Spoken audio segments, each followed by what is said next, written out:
চলো আজকে তোমাদের সাথে একটি মজাদার ইউনিক স্টাইলে চাপা শুটকির ভর্তার রেসিপি শেয়ার করি। প্রথমে কড়াইতে সরিষার তেল গরম করে নিয়ে ভালো করে চাপা শুটকিগুলোকে ভেজে নিতে হবে।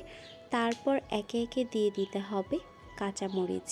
কাঁচামরিচটা দিয়ে ভালো করে ভেজে নিয়ে তারপর দিয়ে দিবে রসুন এবং এটাও ভালো করে ভেজে নেবে। তারপর দিয়ে দিতে হবে পেঁয়াজ। পেঁয়াজটা কিন্তু ভালো করে ভেজে নেবে যাতে এখানে পানি না থাকে, অর্থাৎ পেঁয়াজের পানি। তারপর আম্মু বলছিল শুটকি আরেকটু দিতে, তাই আমি আরেকটা শুটকি দিয়ে ভালো করে ভেজে পাটায় লবণ দিয়ে বেটে নিয়েছি। এটা খেতে অসম্ভব মজা হয়েছে। তোমরাও একবার এই স্টাইলে ট্রাই করে দেখো, আর কেমন হয়েছে আমাকে কমেন্টসে জানিও। আর হ্যাঁ, অবশ্যই একটা লাইক দিয়ে যাবে। ওকে, ভালো থেকো সবাই।